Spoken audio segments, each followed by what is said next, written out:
Olá, seja bem-vindo ao Rio TV Debate Virtual. O tema de hoje é a influência das redes sociais. Os nossos convidados são Paulo Bahia, sociólogo e cientista político, Vinícius Vu, pesquisador da PUC-Rio, e o Dr. Jairo Werner, psiquiatra da infância e adolescência, professor da Universidade Federal Fluminense. Muito obrigado pela presença de todos vocês. É muito importante que a gente comece discutindo esse assunto, né, que está influenciando as nossas vidas, né, as redes sociais. E eu gostaria de começar com o Paulo Bahia. Paulo Bahia, por favor, a sua análise em relação a essa influência das redes sociais nas nossas vidas. As redes sociais têm marcado as nossas vidas nos últimos anos, desde o falecido Orkut, né, que inaugura um novo tipo de espaço público e um novo tipo de convivência afetiva. Então, você entra na rotina nos nossos dias as redes sociais. E elas ganharam maior espaço com o desenvolvimento tecnológico dos smartphones. O smartphone, ele não só deu mais presença às redes sociais, como criou redes próprias, que eu chamo de sociotécnicas, via WhatsApp, via outros grupos que o computador de mão, né, te permite. Então, a rede social ela faz parte hoje de todo o nosso cotidiano.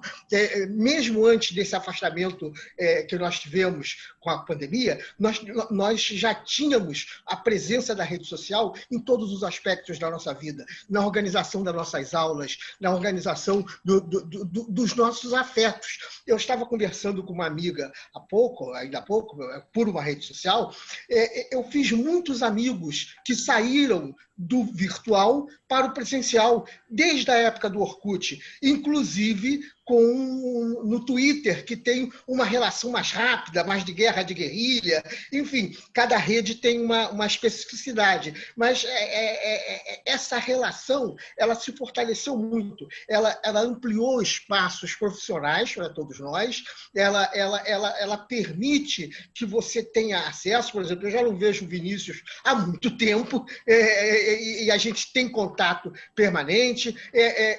Enfim, a rede social ela faz isso, ela tem esse impacto envolvente que não é só uma relação utilitária, mas ela envolve afeto. O Jairo vai falar um pouco sobre isso, mas ela nos impacta afetivamente em relação a isso. Eu, que sou frequentador, já velho, já citei até o Orkut, da questão das redes sociais, eu sinto falta e eu sinto saudades de pessoas que, às vezes, somem por causa dos algoritmos, né? Eles desaparecem, eu sinto saudade. Perfeito. Vinícius, você que é um especialista, um pesquisador da área de comunicação e também política, pode trazer para a gente o que você acha que são essas consequências sociopolíticas, né, das redes sociais, na sua avaliação? Bom, em primeiro lugar, as redes, né, como o professor Paulo Bahia bem observou, elas atravessam, né, todas as dimensões da vida contemporânea. E, claro, a política acaba sendo influenciada fortemente pelo uso intensivo dessas mídias digitais, redes sociais, que inclusive alteraram a nossa relação com a própria internet. A internet ela mudou profundamente nos últimos 10 anos, principalmente, em função desse predomínio dessas grandes plataformas de distribuição de conteúdo, como é o caso do Facebook, que alteraram a nossa relação com a internet e a forma de buscar e processar informações e conteúdos no meio digital. E isso trouxe uma consequência importante para a política que vem sendo debatida já pelo menos há 2 décadas. Desde os anos iniciais de discussão, nos anos 90 e nos anos 2000, sobre o potencial democrático da internet, muitos autores viam com otimismo a possibilidade da internet democratizar as relações na sociedade e democratizar a própria esfera da política, até esse momento que a gente vive de perplexidade. Existe um certo ceticismo que, inclusive, está presente na produção audiovisual contemporânea em relação aos efeitos que esses mesmos instrumentos e redes sociais têm causado na relação entre as pessoas e, principalmente, em relação à esfera pública de debates. Há uma tendência nessas plataformas à formação de nichos, à formação das chamadas bolhas, algo que era discutido já desde, pelo menos, 2011, e isso tem contribuído em muitas realidades sociais e políticas para o aumento da polarização e para a proliferação de discursos de ódio e de intolerância. Mas, é claro, isso é uma forma de uso das redes sociais. Eu creio que nós devemos também evitar o determinismo tecnológico, um certo reducionismo ao abordar o funcionamento dessas plataformas. O uso que cada sociedade e que cada indivíduo, em última instância, vai dar a essas plataformas depende de uma série de condicionantes que também são culturais, sociais, políticos e, evidentemente, as redes sociais elas podem também ter outras formas de apropriação diferentes daquelas que nós temos visto nos últimos anos, que têm servido, sim, ao aumento da intransigência, da polarização, com efeitos danosos no universo da política. Doutor Jairo, já foi mencionado aí pelo Paulo Bahia a questão do impacto afetivo, né? Eu queria que o senhor trouxesse para a gente esse retorno que o senhor deve observar da sua experiência profissional, né? O senhor que trata aí da infância e da adolescência. Eu acho que não tem muito uma questão de geração, né? Ou seja, a gente está mergulhado, né, com as nossas emoções dentro dessa rede social, né? Hoje em dia, um like vira uma questão importantíssima dentro da vida de alguém, né? Exatamente, né? Quer dizer, são novos desafios, inclusive para nós, psiquiatras, terapeutas, porque exatamente o indivíduo vai vivenciar todas essas questões sociais e tecnológicas, né, da comunicação. Por exemplo, um adolescente que está com conflito porque namora 2 anos uma trans na Rússia, e ele está brigando muito com ela pela internet. Eles só se conhecem via internet, mas se consideram ligados afetivamente, né? E como é que nós vamos resolver, né, esses problemas? Eu confesso para você que para nós ainda é um grande desafio entender esses novos caminhos, né, das relações via as redes sociais, via todas essas benesses de comunicação tecnológica. Mas o que eu vejo de muita preocupação é um desequilíbrio justamente entre essas habilidades tecnológicas, essas facilidades de comunicação tecnológica e vamos dizer assim, um hipodesenvolvimento de habilidades socioafetivas. Quer dizer, quase que um medo da intimidade. Então, eu acho que nós estamos criando uma desarmonia muito forte em relação a habilidades tecnológicas e formas de comunicação que, na verdade, depois, por exemplo, vários eu citei esse caso, né? Tem um caso de um artigo que eu escrevi de uma menina de 11 anos que tem muita atividade nas redes sociais e é uma pessoa que até parece muito mais do que em termos de maturidade, fala de uma série de questões da sexualidade, e ela estava apresentando um comportamento de se mutilar, né? De se cortar, de se machucar. E aí a gente conversando, né? Ela não tem nenhuma capacidade, né, de lidar com o próprio corpo e com a própria sexualidade e com o outro, na verdade. Então, nós estamos vendo essa recorrência muito grande. E aí uma outra questão importantíssima, né? Eu estava vendo aí um documentário que falava de como que as redes querem, por vários motivos comerciais, né? Eles querem saber como é que entra no nosso cérebro, para manipular esse cérebro, né? E eu acho que é um pouco ao inverso, né? Eles estão modulando o nosso cérebro. Então, esse é um outro aspecto importantíssimo, né? Não é apenas o instrumento tecnológico, mas a linguagem toda que é usada nessas plataformas, nessas redes, elas acabam interferindo na própria formação neurológica. Quer dizer, o McLuhan já dizia, né, que a magia e o mal, né, acabam tendo uma repercussão neurológica. Então, esse, para mim, é o ponto que a gente tem que estudar muito. Qual é a repercussão? Como é que é a nova maneira que está sendo, de certa forma, construída, né, dentro dessa desarmonia, muitas vezes. Eu tenho vários dados aqui interessantes de como que as crianças desenvolvem essas habilidades tecnológicas, como certas áreas, isso já pode ser visto, né?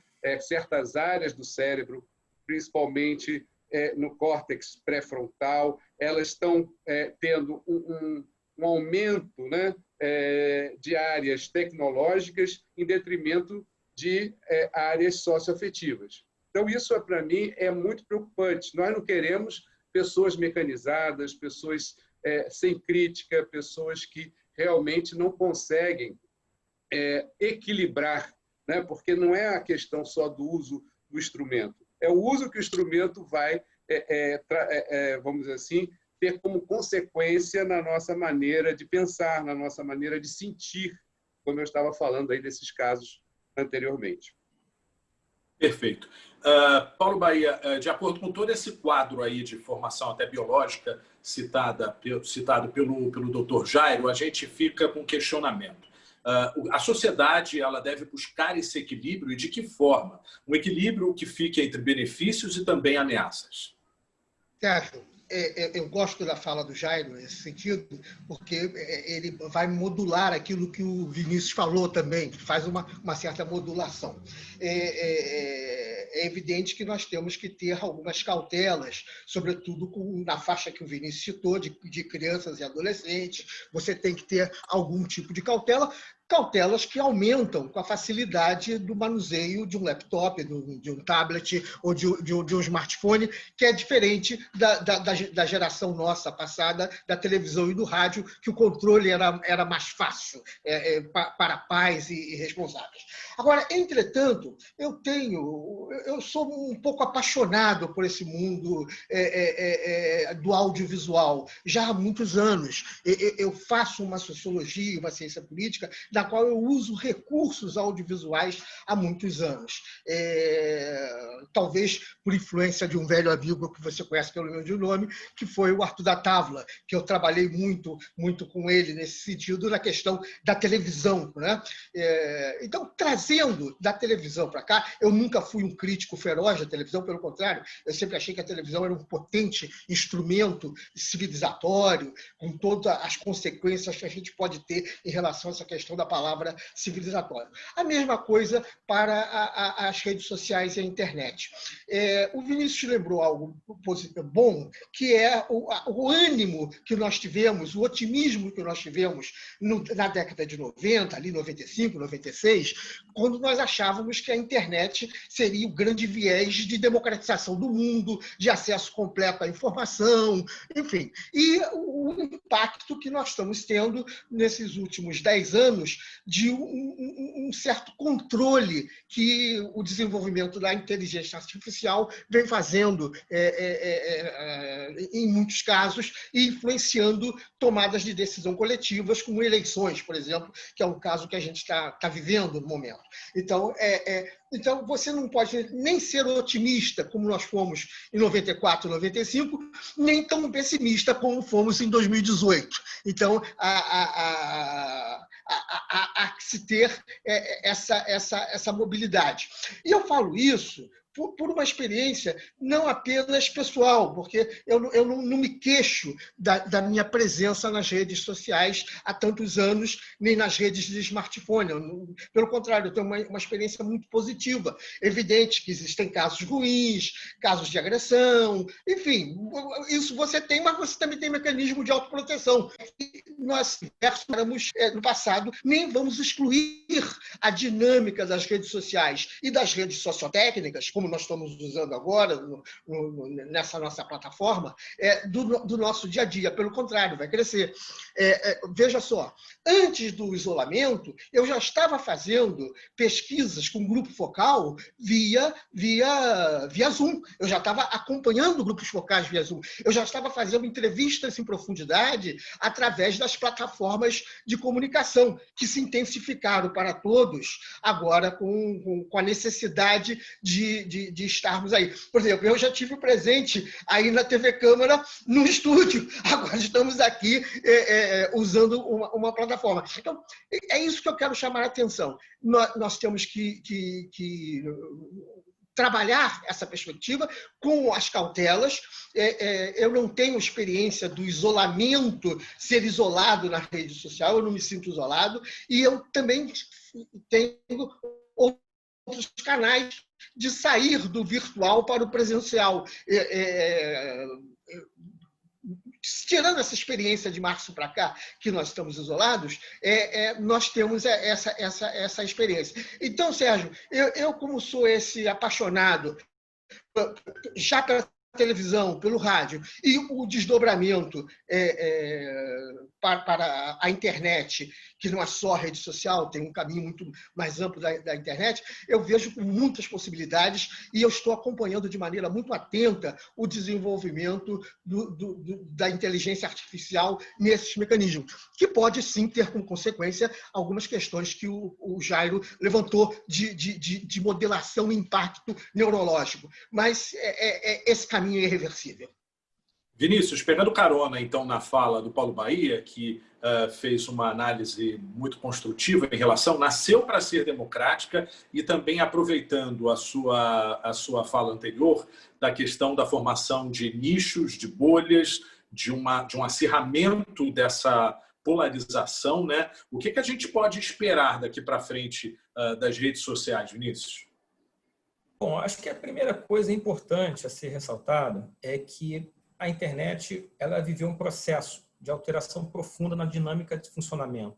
Nós poderíamos dizer que aquela internet original de trocas horizontais, naquela estrutura P2P, onde as pessoas podiam, de maneira sem mediadores, né, se conectar umas com as outras e trocar informação, em grande medida não existe mais, né? Alguns autores, inclusive, já falam que nós vivemos um novo paradigma de internet que tem fundamentalmente a ver com isso que o professor Paulo Baía levantou, que é uma certa captura de toda a estrutura, de todo esse aparato tecnológico organizado em torno da internet por essas mega plataformas de distribuição de conteúdo, as redes sociais como o Facebook em especial, que estabelecem uma dinâmica diferente em relação à forma como nós acessamos a informação. Isso tem a ver com outro elemento, que é o fato das pessoas terem um uso de baixa qualidade da própria internet. A maioria das pessoas, aí depende em cada realidade, mas em alguns países, mais de 85% dos usuários utilizam a internet basicamente a partir das redes sociais. É o Facebook, é o Instagram, é o Twitter, enfim. Ou seja, as pessoas restringiram o seu uso da internet, ficando cada vez mais reféns dessas estruturas.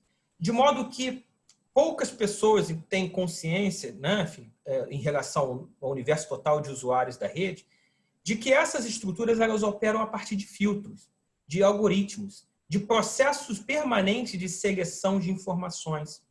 E no caso das plataformas como o Facebook, esses algoritmos funcionam no sentido de selecionar informações de acordo com os nossos hábitos de navegação, de acordo com as nossas preferências. Isso quer dizer que acaba que o que aparece na nossa timeline tende a corroborar aquilo que a gente já pensa, aquilo que as nossas crenças. Isso reduz enormemente o acesso e o contato com o contraditório, com o argumento, né, diferente. E isso gera, né, em muitos casos, uma sensação de que está todo mundo pensando igual. E que quando você se depara com o diferente tem que ser eliminado. Porque, afinal de contas, todo mundo está pensando a mesma coisa, né? Essa é uma estrutura construída artificialmente. A internet, portanto, ela mudou profundamente. Hoje nós temos uma internet muito diferente do que era há 10, 20 anos atrás.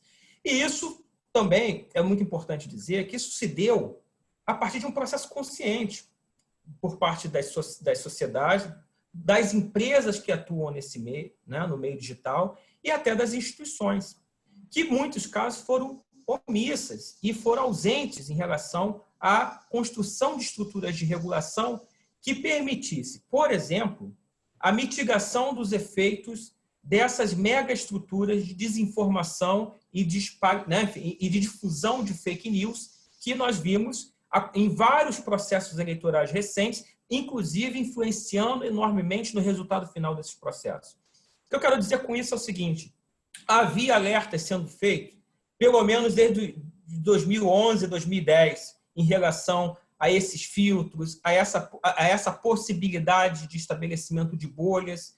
Uma coisa muito importante, o uso de dados e de informações pessoais, privadas, é um elemento muito importante para isso que nós estamos vivendo hoje, essa distorção do debate público, essa interferência das fake news nas discussões públicas em vários países do mundo. E, de uma certa maneira, as instituições foram muito ausentes. No caso brasileiro, é muito evidente. Em 2016, por exemplo, nós vimos um ensaio do que aconteceria em 2018.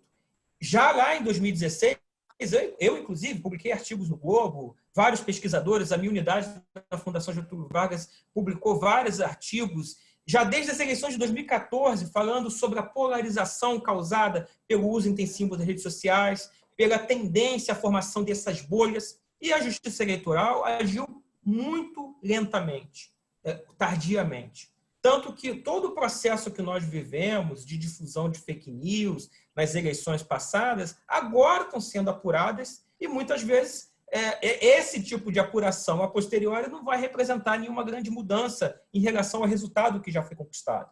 Então, agora, em relação ao futuro, eu acho que esse é o grande enigma. Como que as sociedades vão adaptar, inclusive, os seus sistemas educacionais, no sentido de proporcionar uma capacidade maior de absorção por parte das crianças, dos adolescentes, dessa gigantesca massa de informações a qual nós estamos em contato diariamente hoje. E que leva, obviamente, a consequências muito importantes na forma de relacionamento das pessoas entre si e das pessoas com as instituições públicas. Perfeito. Doutor Jairo, quando que isso é um hábito saudável? Quando que vira um vício que acaba ameaçando a nossa rotina? E um detalhe que normalmente a gente acaba vendo na tela do computador, do celular, olha, sua atuação na internet essa semana ou esse período aumentou. Ou seja, a gente tem aqui números que confirmam isso. O Brasil está no 3º lugar no ranking mundial. O brasileiro hoje passa, em média, 3 horas e 38 minutos conectado a esse tipo de conteúdo, né? A gente virou um refém desse magnetismo. Exatamente, né? Eu acho que o professor Paulo Baía colocou a questão da qual é a nossa realidade, que a gente não pode ser ingênuo, né? Achar que nós podemos voltar ou que isso não tem as suas vantagens e benesses. E o professor Vinícius colocou muito bem também um diagnóstico da situação, o lado perigoso, né, que nós estamos vivendo. Então, ele fala muito bem da questão das bolhas, né? Do ponto de vista psíquico, a gente vê que isso representa o subdesenvolvimento da personalidade. Quando você só está ligado a um tipo, né, único, né, de visão, quando você está limitado, né, inclusive já direcionado, né? Você já está submisso a um determinado grupo. Eu acho que o maior perigo da nossa saúde mental é a gente viver em guetos. Guetos de adolescentes de condomínio da Barra, gueto de jovens da comunidade da Rocinha. Quer dizer, quando você só tem uma referência, né? Por que é importante a escola? Porque a gente sai daquela referência única da nossa família, então a gente só ia ficar com as loucuras e as neuroses daquela família. Então, isso nós hoje estamos fazendo, né, um exercício de fazer isso num plano muito alto. Então, vamos dizer assim, essa ausência, muitas vezes, de diversidade, né, você ficar ligado a um determinado tipo de grupo, isso causa um subdesenvolvimento da personalidade. E nós temos visto isso gerando, obviamente, uma insegurança muito grande, e essa insegurança gerando ansiedade. Então, nós temos um aumento muito forte, né, da ansiedade, porque as pessoas não têm recursos, né? É igual genética, né? Quanto mais diversa for a genética, mais protegido você está das doenças genéticas, né? Então, essa diversidade do plano biológico e do plano social é fundamental para uma personalidade bem desenvolvida, e a tendência é isso ser reforçado negativamente, né? Você ficar submisso, preso a um tipo de cultura, a um tipo de grupo, a um tipo de opinião.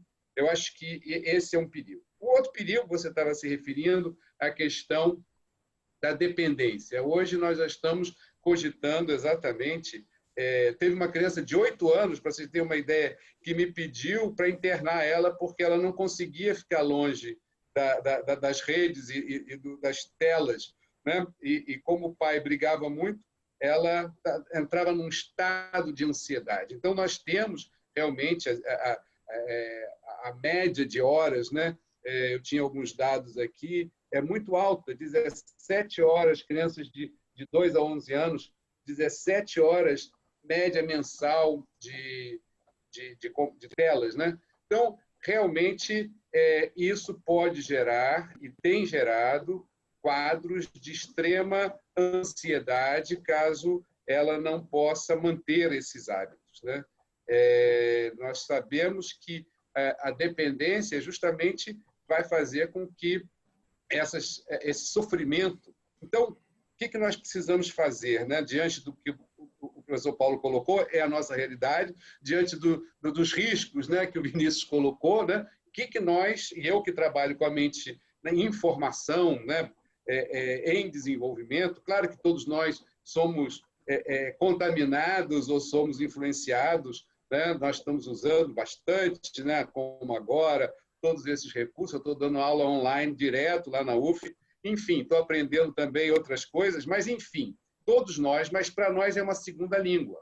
Para nós temos uma possibilidade crítica para utilizar e talvez não é seguro totalmente, né? Por exemplo, quem começa a beber depois dos 21, né, tem 5 vezes menos chance de quem começa a beber antes dos 15, porque você vai criando realmente uma dependência daquele tipo de hábito.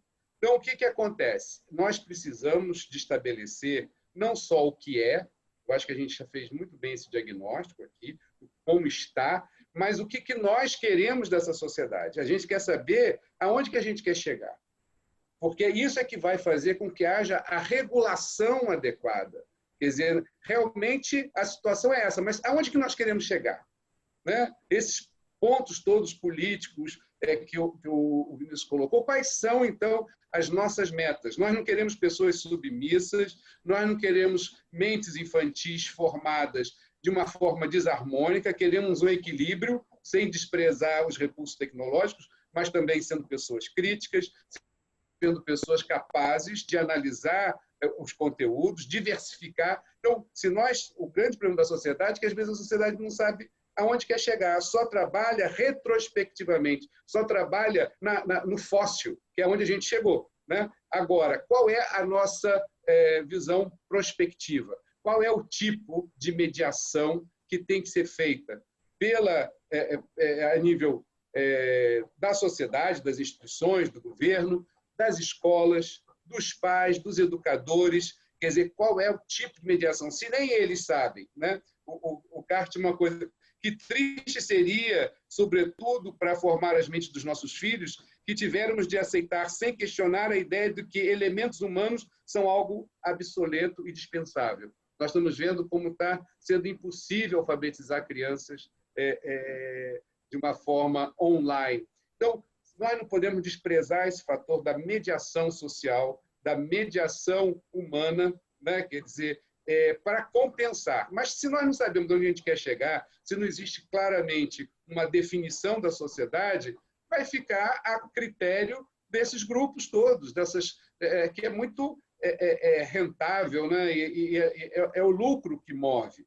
Então, nós vamos deixar dessa forma, né? Quer dizer, como é que nós vamos estabelecer, né, aonde nós queremos chegar? Porque se a gente quer chegar em algum lugar, a gente tem que se planejar para isso. Não vai chegar por chegar.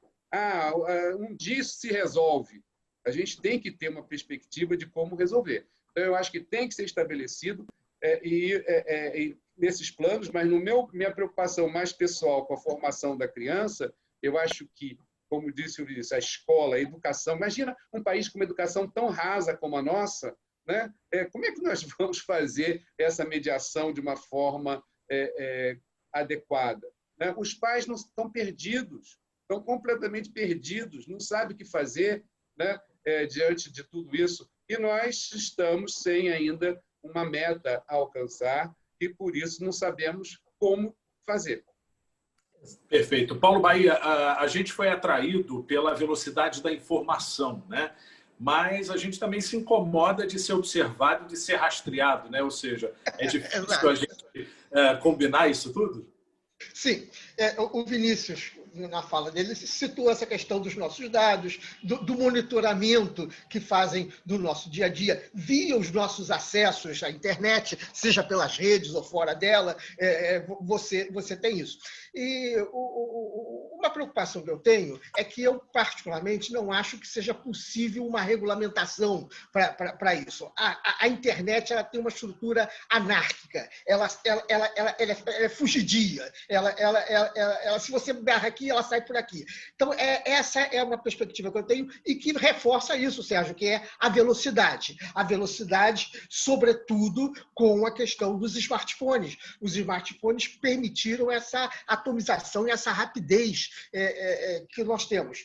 Quanto à questão das fake news, eu faço a inserção aí dentro dessa velocidade, desses instrumentos sociotécnicos que permitiram a velocidade. Curiosamente, na minha época ainda se chamava dissertação de mestrado de tese, a minha tese de mestrado foi a política como boato.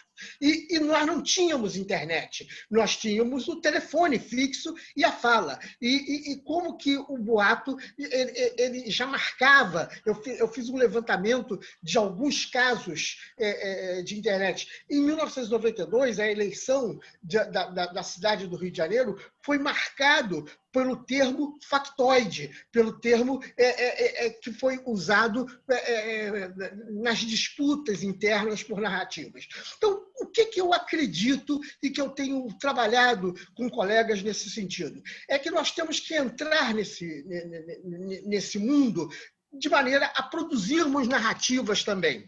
Daí a experiência que eu julgo bem-sucedida da formação de agências de checagem, as agências de checagem, e entrar na disputa interna dos múltiplos discursos que nós temos. O que me preocupa também é o que o Jairo levantou.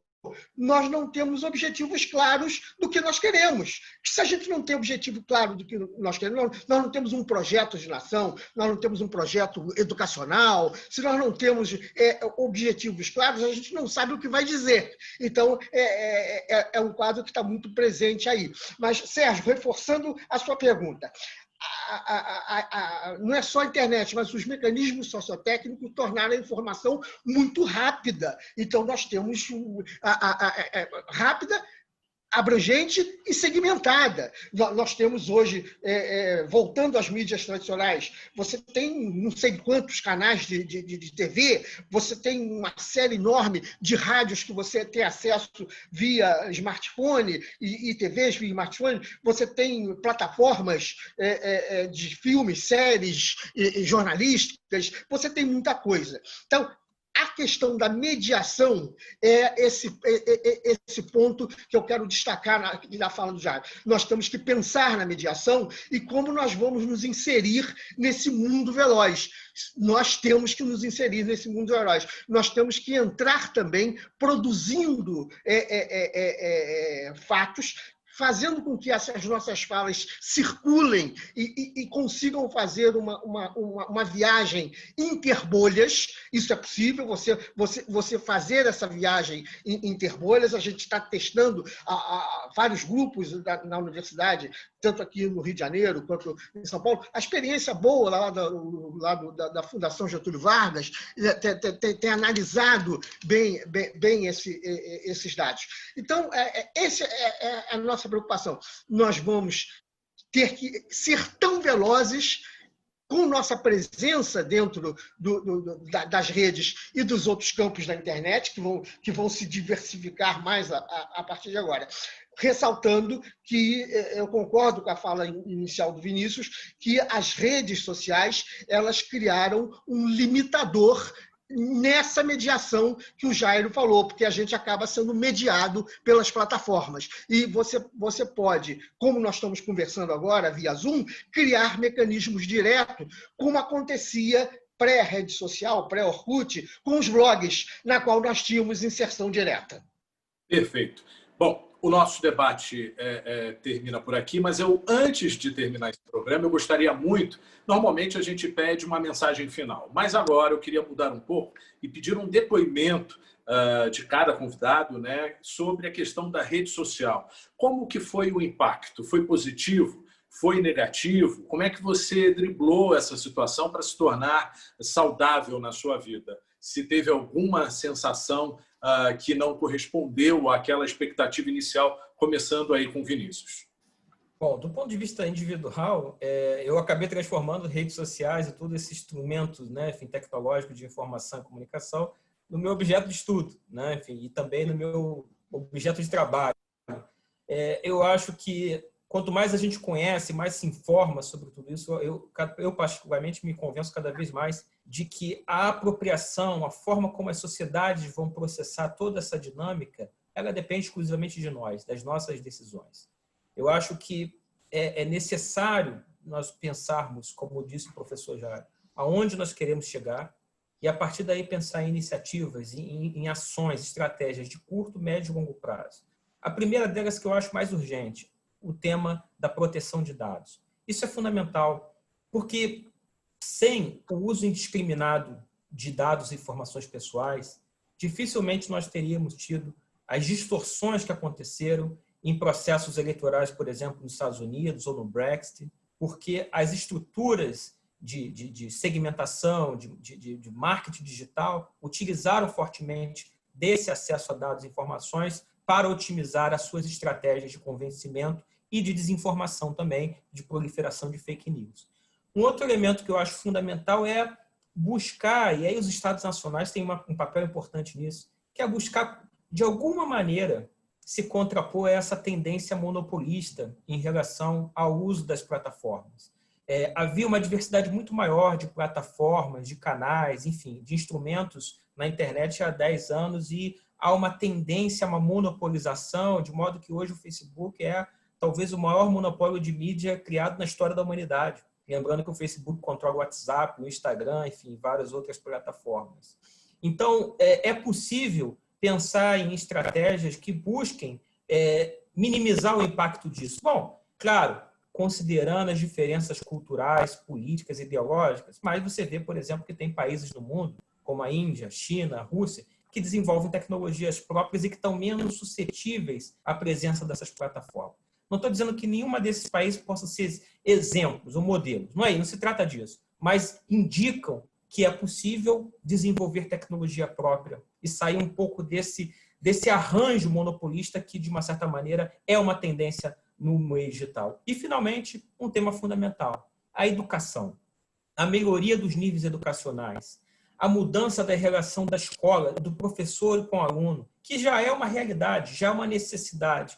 A escola mudou profundamente a partir da presença dos recursos e de todo esse aparato digital no ambiente escolar. E é fundamental que a gente busque adaptar a escola para que essa escola seja uma escola contemporânea e compatível com esse conjunto de desafios que nós estamos debatendo aqui.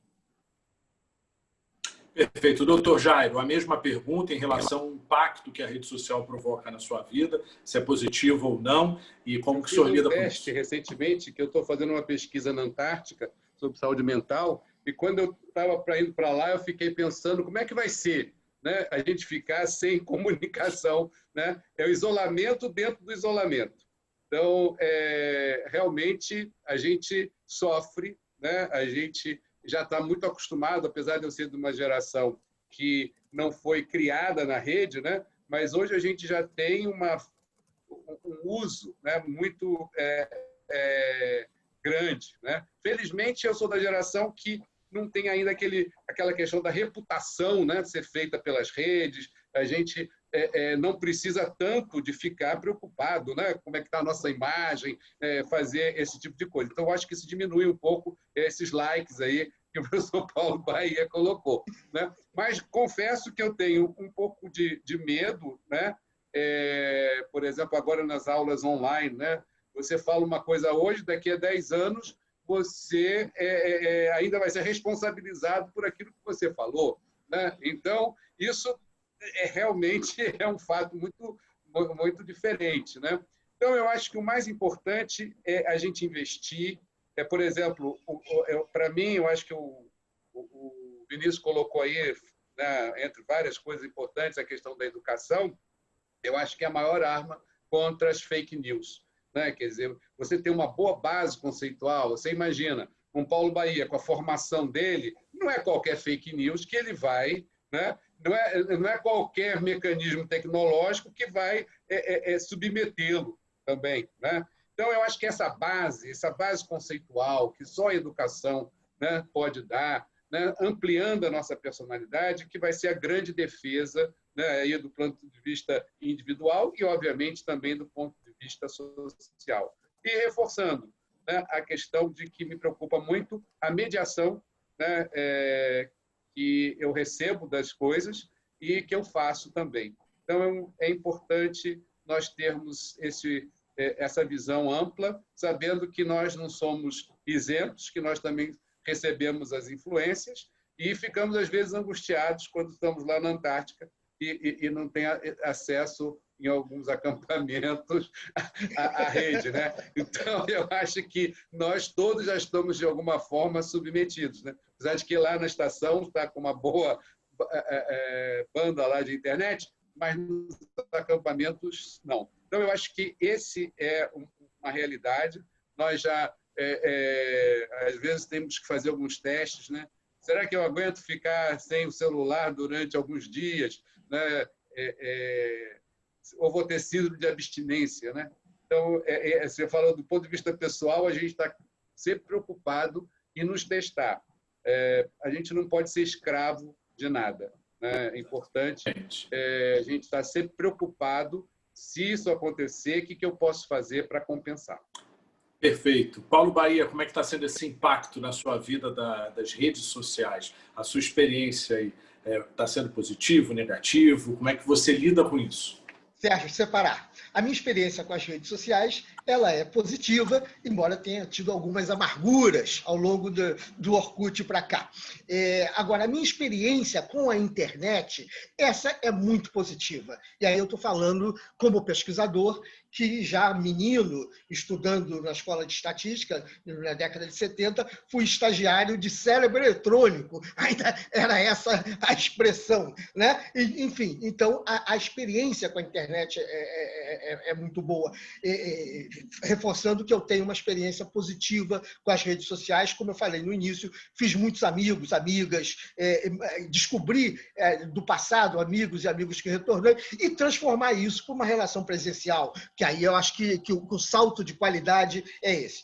Em relação à internet, eu quero avançar na medida em que isso está nos abrindo muitas possibilidades. Eu tenho feito, você imagina, eu estou tendo a chance de acompanhar a eleição nos 95 municípios que têm mais de 200 mil habitantes. Isso seria impossível há anos atrás. porque eu consigo fazer isso em função dos links com essas 95 cidades e acompanhar. É evidente que eu fico um pouco mais de tempo perante a tela, não nas redes sociais. Rede social eu uso. Eu abro de manhã, respondo algumas coisinhas, vejo e abro à noite. Agora, a utilização da internet fora das redes sociais é muito intensa. Volto a falar na questão da pesquisa. E, Vinícius, tem uma colega sua, que é carioca, mas está em São Paulo, na Fundação Getúlio Vargas de São Paulo, que é a Dora Kaufmann.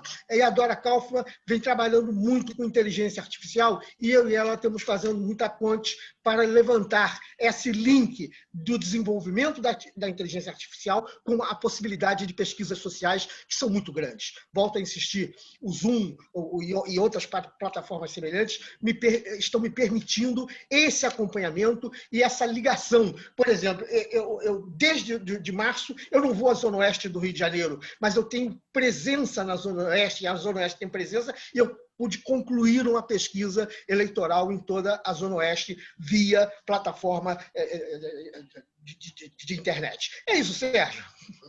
Bom, queria agradecer a presença de todos vocês aqui no Rio TV Debate Virtual. Muito obrigado pelas informações e até o próximo encontro.